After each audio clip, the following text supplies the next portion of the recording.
Elma followed Herbert and Bill up to the bathroom, carrying a basket full of sandwiches. Bill carried his parasol as if it was a precious talisman.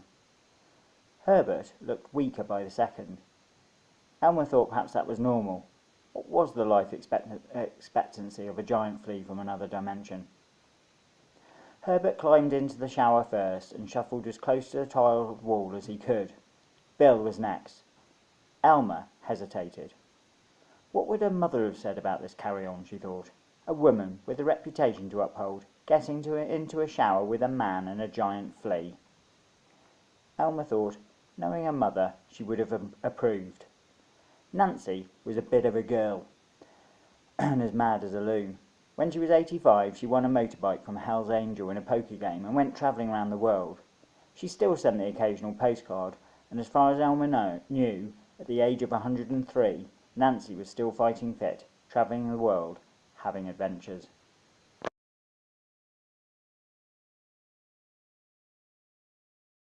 Elma climbed into the shower beside Bill.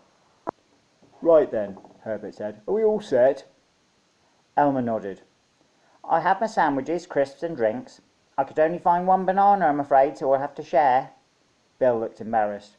"Sorry," he said. "If I'd have known we were going on a trip, I'd have got more shopping in." Herbert coughed again. "Hold on to your hats," he said. "This may feel a little bit weird."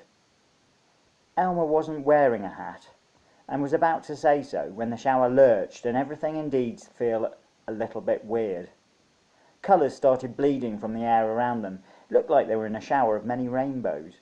Elma was about to say how pretty it looked, but she realised she couldn't speak because her mouth seemed to have vanished, as had her ears, and she only had one eye.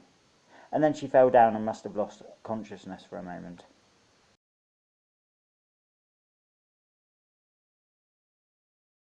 When Elma woke up, she was relieved to discover she had 2 eyes, 2 ears, a mouth, a nose, and as far as she could tell, they were all in the correct location on her head. She was on the ground, and she was surprised to find that the bathroom had vanished, and underneath her was grass. She was even more surprised to find that the grass appeared to be blue, and it felt a little bit like toilet paper. She sat up and looked around her. Bill was sat a few feet away. He too appeared to have all the correct number of eyes and ears, 2 of each, and mouths, 1. But strangely, he also now had 2 hands. Regular readers may remember that Bill only had 1 hand, the other being replaced by a hook. He was sitting upright, turning his head around, looking at it with an expression of amazement. Of Herbert there appeared to be no sign. Elma picked up a blade of the blue papery grass and held it up. It was a little bit see-through, and it was definitely paper. "We're not in Kansas anymore, Toto," she said.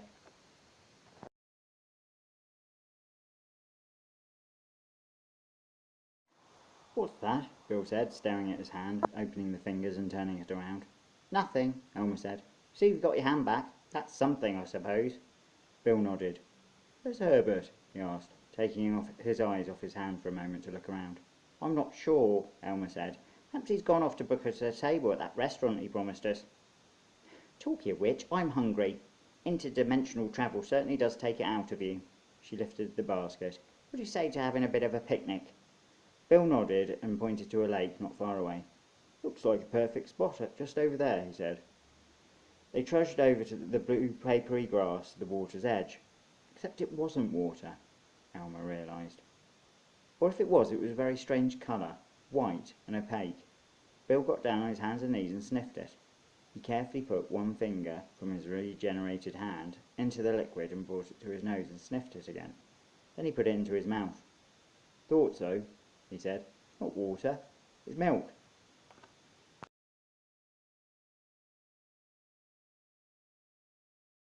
Elma wasn't sure she wanted to eat her picnic beside a lake of milk. "Surely it's not very hygienic," she said to Bill while pulling the sandwiches out of a basket. "Storing your milk in a big lake like that is going to go off and turn to cheese." Bill shrugged and helped himself to a cheese and pickle sandwich. Elma sniffed. She wasn't sure she was hungry now, and certainly didn't fancy cheese. But it was lunchtime, and she had gone to the trouble of making the sandwiches, so she wasn't going to let them go to waste. Suddenly she felt something jump on her. She slapped her hand on her arm. Missed it. She was about to slap again when Bill grabbed hold of her hand. "I think it's Herbert," he said. Elma peered at the tiny creature. Sure enough, it was Herbert, still carrying his cane and wearing his top hat on his head. Yes, it was Herbert. Just tiny. The size of a flea.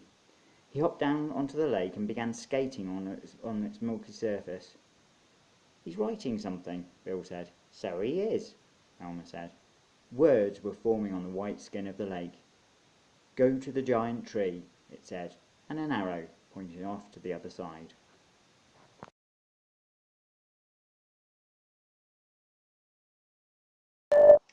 Bill pointed over to the other side of the lake with one hand, shielding his eyes with the other.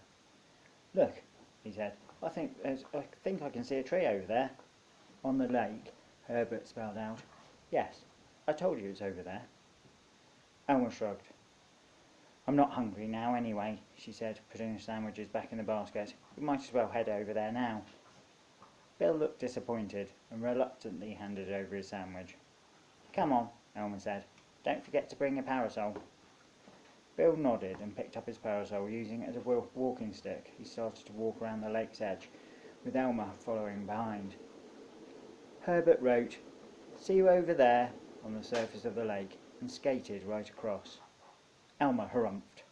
The basket felt heavy, and it looked a long way. It took about 30 minutes to walk around the milk lake.